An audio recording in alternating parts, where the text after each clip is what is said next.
ऐसा नहीं है। जैसे हम विवाह करते हैं सुख के लिए, पत्नी के अंदर भी दुख है, कभी ना कभी झगड़ा जरूर होगा। बच्चों के अंदर भी दुख है, मकान में भी दुख है, पैसे में भी दुख है, खाना पीना खाएंगे उसमें भी दुख है। हर तरफ दुख का पहाड़ है, समझ लीजिए, गोदाम भरा हर तरफ। और हम अज्ञानतावश सुख की अभिलाषा में उस तरफ जाते हैं। हमको लगता है कि हमारा परिवार हमको सुख देगा, हमको लगता है घर मकान प्रॉपर्टी हमको सुख देगा, हमको लगता है बैंक बैलेंस सुख देगा, हमको लगता है कि संसार सुख देगा, अच्छा भोजन सुख देगा, अच्छा कपड़ा सुख देगा, ये सुख देगा, वो सुख देगा। लेकिन जब शास्त्र बताता है कि संसार है ही दुखालय, तो सुख कैसे होगा? नहीं हो सकता ना। और दूसरा, इस संसार का स्वभाव क्या है कि ये अशाश्वत है।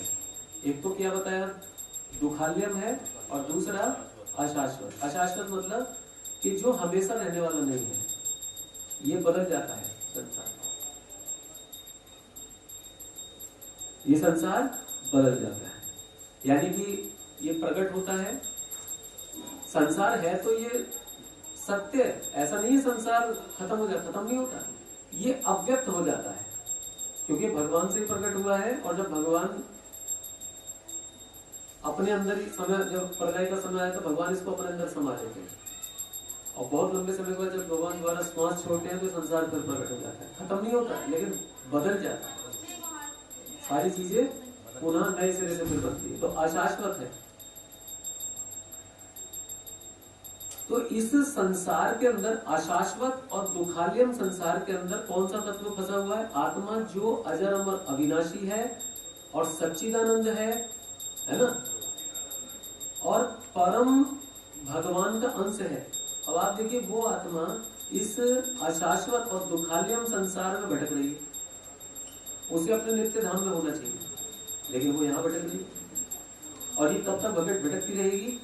जब तक इस आत्मा का जो चेतन स्वभाव है ना, जो सूक्ष्म शरीर जो है, मन बुद्धि अहंकार, जब तक उसका ट्रीटमेंट पूरा ना हो जाए, वो कृष्ण भावना भावित ना हो जाए, तब तक हमारे किसी प्रकार की मुक्ति का, किसी प्रकार की जन्म मृत्यु से छूटने का, भगवत प्राप्ति होने का कोई भी चांस नहीं। तो इसीलिए जो श्रवण की जो विधि आई वो क्या आती है कि जब वही परम भगवान वसुदेव श्री कृष्ण सच्चिदानंदमय जो भगवान है, उनके विषय में जब हम सुनेंगे ज्यादा से ज्यादा, तो सुनने से ओम अज्ञान तिमिरांधस्य ज्ञानांजन शलाकया, अर्थात अज्ञान रूपी जो तिमिर है, जो अंधकार है, वो दूर होगा। और ज्ञानांजन शलाकया, शलाका बोलते हैं एक तिल्ली के लिए, और उस पे ज्ञान रूपी अंजन मतलब सुरमा लगा है, और हमारे नेत्रों में कौन लगाते हैं? तस्मै श्री गुरुवे नमः। गुरुदेव ज्ञान रूपी अंजन हमारे कान आंख में लगाते हैं, है ना, और अज्ञान रूपी जो अंधकार है वो हमारे मन से दूर हो जाता है। इसीलिए एक ऐसे प्रामाणिक गुरु की शरण में हमें आकर के और उनसे श्रवण करना चाहिए, सुनना चाहिए। जब हम परम भगवान के विषय में सुनेंगे तो अज्ञान दूर होगा और ज्ञान आएगा, और जब ज्ञान आएगा तब हम ये बात समझ पाएंगे। जैसे भगवत गीता में 5 विषय पर चर्चा है। पहला विषय क्या है? आत्मा, दूसरा परमात्मा, तीसरा प्रकृति, चौथा काल, और 5वां कर्म। 5 विषय पर भगवत गीता में चर्चा है विस्तार से। तो इन 5 विषयों पर जब हम श्रवण करते हैं, और जब भगवत गीता के अनुसार ये बताया गया है कि जो संसार है ये क्यों भगवान ने बनाया, इसका स्वभाव कैसा है, हमारे लिए ये उत्तम जगह रहने की है या नहीं है, और यदि हम नहीं है तो हम निकले कैसे, है ना, ये प्रकृति कैसे कार्य करती है, जीव कौन है, काल क्या है, कर्म का रहस्य क्या है, कैसे कर्म करने से व्यक्ति फंसा रहता है, क्योंकि कर्म करेगा तो फल क्रिएट होगा। बात समझ में आ रही है ना? तो जब हम श्रवण करते हैं तब हमको ये ज्ञान होता है कि हमको हम कौन है? हम आत्मा है। और परमात्मा कौन है? भगवान श्री कृष्ण। और जब हम आत्मा रूप में उनके अंश हैं तो हमें अपने स्वामी के पास होना चाहिए, ना कि उनसे दूर इस भौतिक संसार में भटकना चाहिए जो कष्टमय संसार है।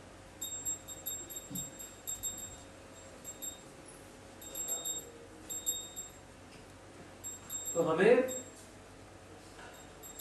भगवान के निकट होना चाहिए, भगवान के श्री चरणों का आश्रय हमको प्राप्त होना चाहिए, है ना।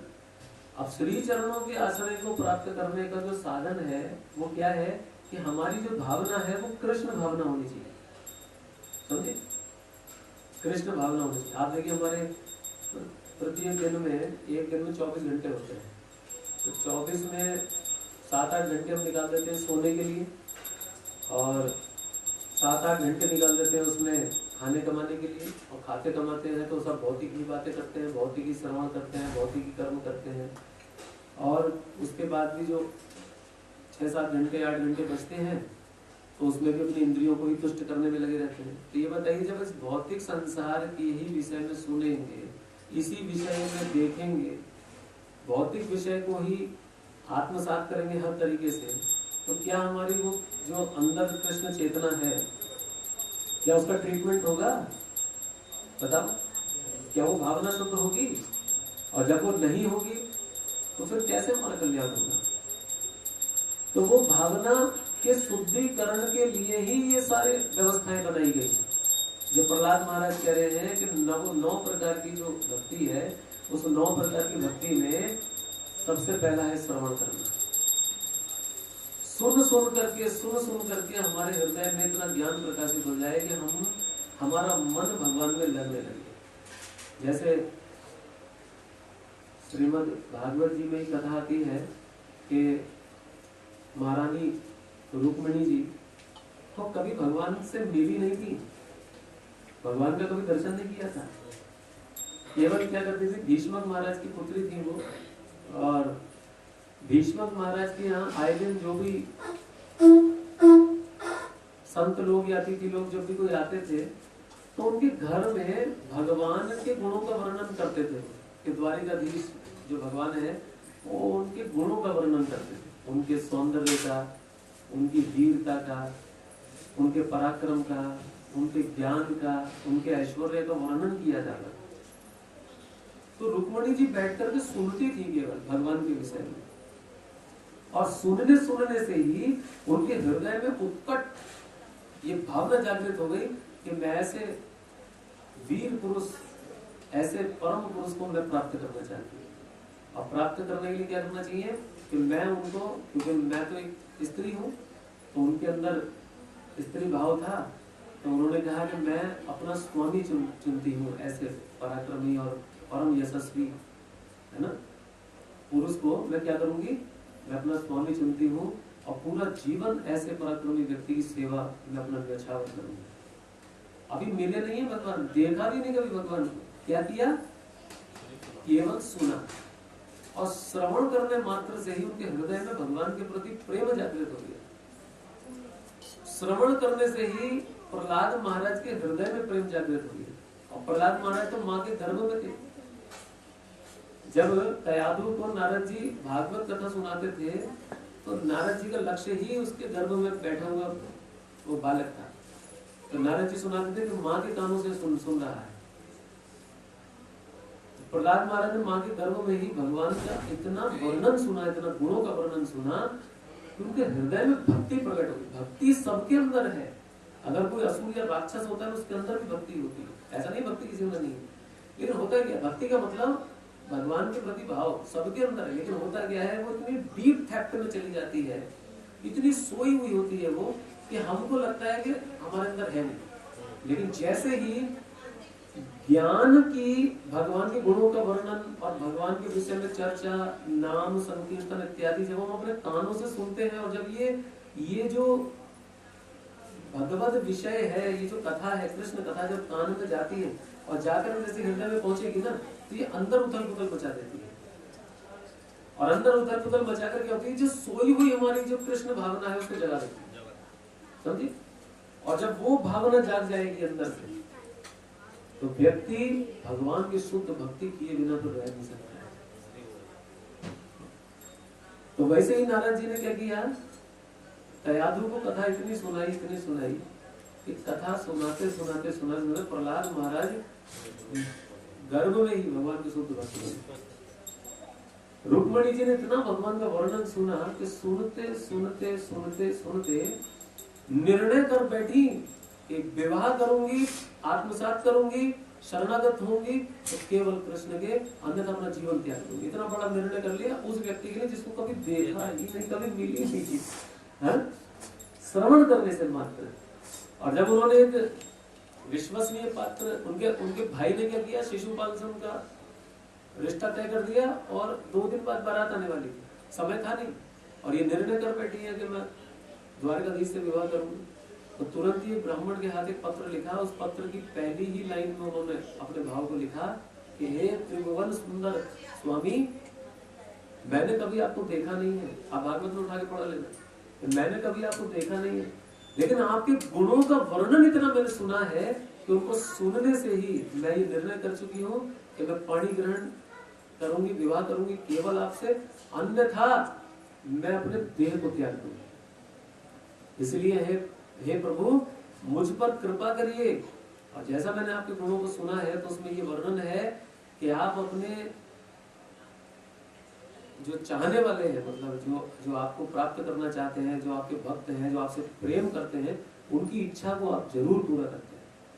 तो आप आइए और इस प्रकार मेरा हरण करके ले जाइए, जैसे गीदड़ों के बीच में शेर आकर के अपना शिकार खींच करके ले जाता है ना, ऐसे आइए सिंह की भांति और मुझे यहाँ से ले जाइए, अन्यथा मैं अपना शरीर त्याग दूंगा। अब भगवान तो अपने द्वारिका में थे, तो दिखने में क्या लगता है, बताओ भगवान इतने स्त्री लोभी हैं, बताओ शादी हो रही थी एक औरत की और उसको जा करके मतलब किडनैप करके लिया है, समझने को कैसे भी समझ सकते हैं। लेकिन यहाँ जो भक्त है जो शुद्ध भावना से समझेगा तो कृष्ण कोई अपहरण या कोई हरण या किडनैपिंग करने नहीं गए। भगवान किस लिए गए, उनके शुद्ध भक्त ने जो इच्छा की, तो भक्त की इच्छा पूरी करते हैं भगवान, उन्हें कोई आवश्यकता नहीं, उन्हें किसी की आवश्यकता नहीं। भगवान को कुछ भी नहीं चाहिए हमसे, लेकिन कृष्ण इतने दयालु हैं कि वो अपने अंश, कह रहे ना ममेव अंश जीव लोके जीव भूषणाधन, के सारे जीव ही मेरे अंश हैं। और वो अंश जब एक बार भी पुकारता है ना, कृष्ण मैं तुम्हारी शरण में मेरी रक्षा करो प्रभु आओ, तो भगवान अपने अंश से इतना प्रेम करते हैं कि भगवान फिर करते हैं जो करना है। तो आए भगवान और बलराम जी तो पीछे देखते रह गए, बोले अरे कृष्ण अकेले चले गए। और वहां पर जरासंध, शिशुपाल और रुक्मी जो रुक्मणी जी का भाई था, इन सब ने बड़ी बड़ी सेना की व्यवस्था कर रखी थी, क्योंकि इन सबको डाउट था कि द्वारकाधीश बड़ा पराक्रमी है और रुक्मणी जो है इसका हरण ना हो जाएगा। उन सबकी सेनाएं भी देखती रह गई, कुछ भी नहीं हुआ। भगवान उन सबके बीच में से रुक्मणी जी को लिया, उठाया और रथ पर सवार होकर चल दी द्वारिका। तो उनके गुणों का वर्णन सुनने से कृष्ण भावना जागृत होगी, है ना। तो अपने हमारी जो चेतना है ये अभी क्या है, बहुत ही लंबे समय से, इतने समय से हम इस भौतिक संसार को ही भोग रहे हैं। तो जब ज्यादा लंबे समय तक हम किसी चीज को देखते रहते हैं, स्मरण करते रहते हैं, तो हमको वही सत्य भी लगने लगता है। जैसे एक व्यक्ति सिनेमा घर में जाए और जब वो जाता है तो फिल्म कितनी देर की होती है, 3 घंटे की। तो 3 घंटे का अंतराल काफी होता है, और 3 घंटे तक जब वो पर्दे पर ही देखता रहता है ना, जैसे जाके बैठेगा, जब वो नंबरिंग वगैरह शुरू होगी तब तक तो उसे ये लगता है अरे ये पर्दा है, ये हॉल है और कोई दिक्कत नहीं, लाइटें वाइटें बंद हो जाती हैं। और जब आधा घंटे तक पर्दे पर ही देखता रहता है, चित्र देखता रहता है, तो पता वो उसमें खो जाता है ना, उसमें खो जाता है। और खो करके जो पर्दे पर झूठे चलचित्र चल रहे हैं, जब तो उसका कोई अस्तित्व नहीं है, अभी बीच में लाइट चली जाए तो फट से पर्दा सफेद हो जाता है, तो झूठा है सब। लेकिन उस पर जो क्रियाकलाप, जो दृश्य दिख रहा है, उस झूठे दृश्य से जब ये आंखें मोहित हो जाती हैं, मन मोहित हो जाता है, बुद्धि मोहित हो जाती है, तो जब हम सकल पदार्थ, जो शुद्ध सत्व, जो ज्ञान है, जो श्रीमद् भागवत और श्रीमद् भगवत गीता, ये जो परम सत्य है, जब उसको अपने कानून से सुनेंगे तो क्या हमारा मन, हमारी बुद्धि, ये हमारा, ये भगवान में नहीं लग सकता? बताओ हाँ या ना? जब झूठी चीज हमको मोहित कर लेती है, वो भी 3 घंटे के अंदर, तो क्या एक भक्त समाज में रह करके, हजारों भक्तों के बीच में रह करके, और इतनी शक्तिशाली गुरु परंपरा है, और जिसमें भगवान का शुद्ध नाम संकीर्तन हो रहा हो, माथे पर त्रिकुंड लगा करके, गले में कंठी माला पहन करके, पूरा वेश आवरण धारण करके, है, और भक्त समाज के बीच में जब हरे रामा हरे कृष्णा कीर्तन होगा, भगवान की आरती होगी, भगवान का भोग लगेगा, भगवान के श्रृंगार इत्यादि को देख करके, क्या हमारा मन भगवान में नहीं लगेगा? जब 3 घंटे में झूठे चलचित्र को देख करके हम लोग रोने लगते हैं, हाय बताओ गुंडे ने मार दी, गोली मार दी, है ना, फिर एकदम गाना चलेगा ऐसा इमोशनल वाला, और हीरो की जो माँ है वो बंद हुई होगी, कहेगी नहीं, है ना, हम लोग मोहित हो जाते हैं उस दृश्य को देखकर, और जबकि आप देखो तो उस पर है कुछ नहीं गोली मारता है तो ऐसी कर दिया, और वो खून की जगह टमाटो केचप लगा दिया, बोले उसी से मोहित हो जाते हैं। आप जरा सोचो हमारी बुद्धि कितनी कमजोर है। इसीलिए भगवान ने ऐसी व्यवस्था बनाई है, भगवान चाहते हैं कि तुम सब अपना मन मुझ में लगाओ, और इसीलिए भगवान भगवद गीता में कहते हैं मन मना भव मद भक्तो मध्याजी माम नमस्कुरु, कि तुम अपना मन मुझ में लगा करके मेरी भावना से भावित हो जाओ, तुम्हारा मन मेरी तरह हो जाए। और जिस दिन हमारा मन कृष्ण भावना भावित हो गया, हम आपको बता रहे हैं आपके जीवन की जितनी भी समस्या है वो उसी दिन सब खत्म हो जाएगी। अगर आपके जीवन में समस्या है तो इसका मतलब ये है कि आपका मन भगवान में नहीं लगा। अगर आप धन की अभाव से दुखी है, स्वास्थ्य को लेकर दुखी है, समाज को लेकर दुखी है, परिवार को लेकर दुखी है, किसी भी चीज से यदि दुखी है, तो इसका अर्थ यह है कि अभी आपका मन इस भौतिक संसार से अटैच्ड है। इसीलिए उस भौतिक संसार की जितनी भी क्रियाकलाप है वो हमें इफेक्ट कर रही है। समझे आप? जैसे मान लीजिए कि एक जंगल में आग लगी है, अब आग लग गई तो व्यक्ति तो जलेगा ना, लेकिन अगर कोई ऐसा गुब्बारे वाला बैलून हमको मिल जाए और हम उसमें कूद करके, होता है ना टोकरी वाला जो एयर बैलून होता है, उसमें अगर चढ़ गए और जब वो बैलून उस अग्नि से ऊपर हमको उठाएगा, तो जितना वो उठता जाएगा उतनी आग की जो तपिश है वो उनको कम होती लगेगी। और जब वो उठते उठते उठते उठते इतना दायरे से ले आए उसको, जो अग्नि का कोई मतलब ही ना हो वहां तक, तो क्या हमको अग्नि सताएगी? नहीं सताएगी, क्योंकि हम उसके दायरे से बाहर निकल गए, है ना। तो इसी प्रकार जब तक हमारा मन इस भौतिक संसार से अटैच रहता है, तो अटैच रहेगा तो उसकी तपन भी लगेगी, है ना। और इस अटैचमेंट को खत्म करने के लिए ही भगवान कह रहे हैं मन मना भगवत भक्तो मध्याजी माम नमस्कुरु। क्यों? क्योंकि भगवान कह रहे हैं मैं सच्चिदानंद हूँ। कौन हूँ? सच्चिदानंद। और जब तुम इस अशाश्वत संसार से, दुख भरे संसार से अपने मन को हटा करके मुझ आनंदमय भगवान की ओर लगाओगे, तो तुम्हारे जो दुख जो है ना वो वहां से खत्म होंगे, और तुमको क्या आने लगेगा? आनंद आने लगेगा। और इतना आनंद तुमको आएगा, इतना आनंद आएगा कि फिर तुमको वो आनंद इस भौतिक संसार के किसी भी सुख में नहीं दिखाई देगा। कोई तुम्हारे सामने करोड़ों रुपए की गड्डी, श्रील प्रभुपाद जी के सामने एक बार एक बहुत अमीर व्यक्ति आए, क्योंकि उनका पुत्र प्रभुपाद जी का शिष्य बन गया था और उसको वही आनंद आने लगा। और उनके पिताजी को पता लगा, बोला अरे तो मेरे बेटे को ये तो सन्यासी बना देंगे है ना। तो उनके पिताजी बहुत बड़े बिजनेसमैन थे, तो उन्होंने आकर के प्रभुपाद जी के आगे ब्लैंक चेक रखा और कहा कि आपको जितना चाहिए इसमें पैसा भर दीजिए, मेरे पास धन की कमी नहीं, लेकिन मेरे बेटे को अब छोड़ो। तो प्रभुपाद जी ने कहा देखो हमें धन की कोई अभिलाषा नहीं है, अगर धन की अभिलाषा होती तो हम धन कमाने में लगे होते। हम तो धन को छोड़ करके, संसार को छोड़ करके यहाँ भगवान की भक्ति करने आए हैं। हमको तो कृष्ण धन चाहिए, उसी को प्राप्त करने में हम लगे हैं। हमको ये वाला धन नहीं चाहिए, इसको तो छोड़ चुके हम, ये तो तुम लोगों ने छोड़ दिया। इस चेक को आप रखिए अपने पास, आप अपने धन को लेके जाइए, अपने बेटे को भी लेके जाइए। मैंने आपके बेटे को यहाँ रोका नहीं है, बंदी नहीं बनाया, मैंने तो उसके हृदय में सोई हुई कृष्ण भावना को जगाया है। और अब एक जीव जो आत्मा है वो परमात्मा से मिलने की तलब में है, और तुम उसे रोक नहीं पाओगे। अब समझे, कोई बंधन नहीं रोक सकता है जब हृदय में।